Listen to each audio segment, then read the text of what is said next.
So Paul, based on the conversations you're having with clients and the research you're doing, are cities relevant anymore? I think in short, they are.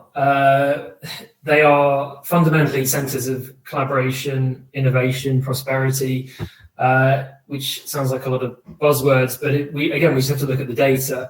Cities account for 80% of global GDP, and actually that's forecast to rise to 90% by 2030.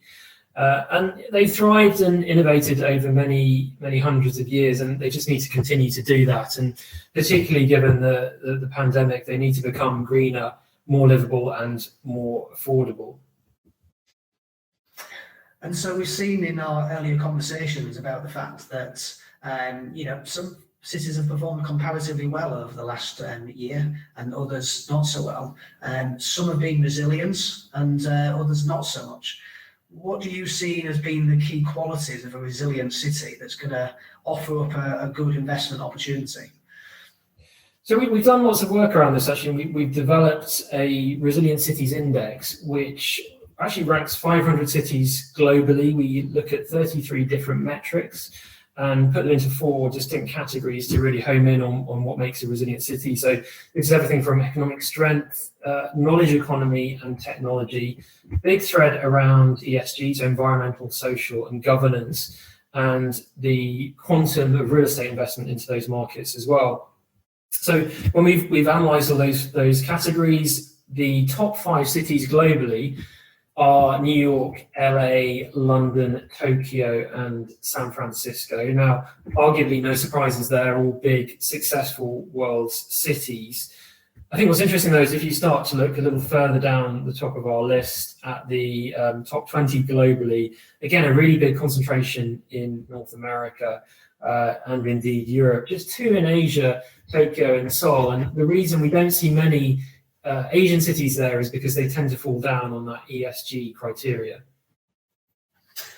Interesting. So the Western world is getting in on the programme with the ESG. And of course, obviously, the Western world are providing a lot of this capital in the first place, and therefore the trends of the investor, what the investor's looking for, are that much more closely aligned to what the provider, the asset developers are producing.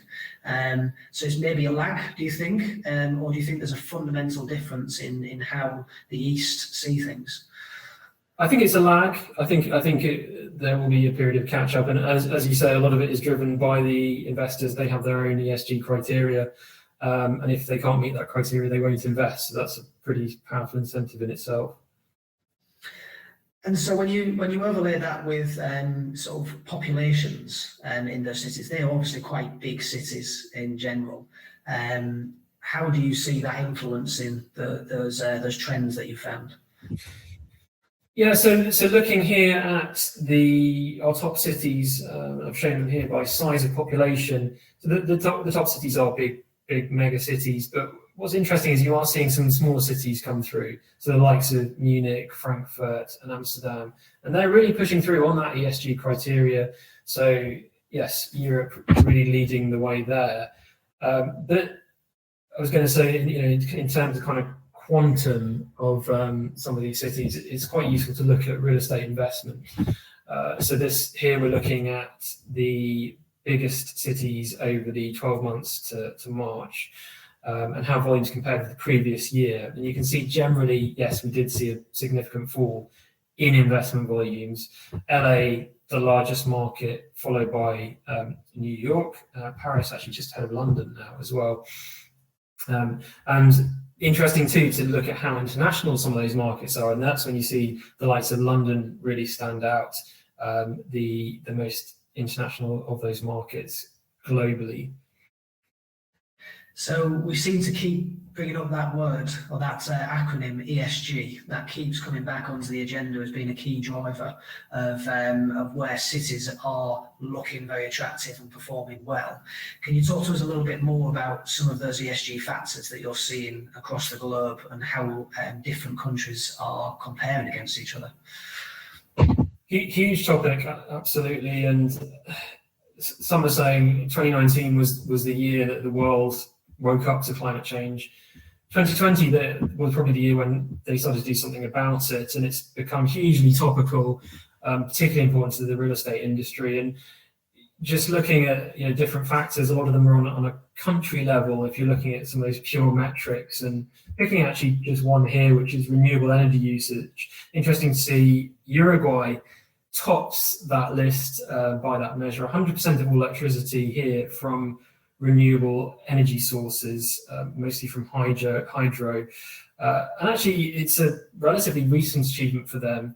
They started on that journey 20 years ago. Over that time, they've actually managed to cut their greenhouse gas emissions by a pretty impressive 88%. And it's a really good example of what can be achieved. And it isn't just what cities are doing to reduce their contribution to climate change. It's also the impact that climate change will have on a city. And you just got to think about the headlines over the last couple of years. So wildfires in California, as you can see here, wildfires in Australia, snowstorms in Texas, monsoon floods in Indonesia. The pace of the challenge is only increasing. Indeed, really interesting to see that Uruguay is 100% renewable energy, and Norway is not far behind it as well. That I didn't know those facts at all, and that's quite an interesting thing there. Interesting that Uruguay hasn't really featured at all in any of our discussions so far. Do you think that's a player that could come onto the scene, or is this particular factor, it's a nice thing to say, but actually from an investment proposition point of view, it doesn't necessarily make it any better? I think it kind of comes back to what we were saying earlier about locations earlier on the curve, and if places like Uruguay are already ahead of the game in some of that ESG fundamentals, that puts them in a stronger position going forward, and it does make that market look more attractive. But yes, as a sort of an investment market of scale, it's still very small by global standards. But I suppose bringing in the what we talked about in terms of tech cities, in the looking at the commercial side of stuff, Norway, which is obviously in that European zone, and Canada, which is in the North American zone, those high levels of renewable energy uses actually might become quite useful to those countries in terms of making them very attractive for investments.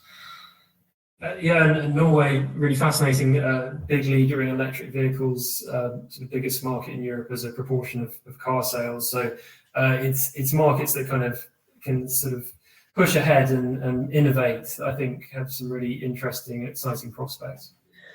Very interesting place, Norway, in terms of obviously they've had North Sea oil to rely on, and really boosted the country from what really wasn't as successful as it is today. And they seem to have used that money very, very wisely by comparison to some other countries who have had the oil wealth.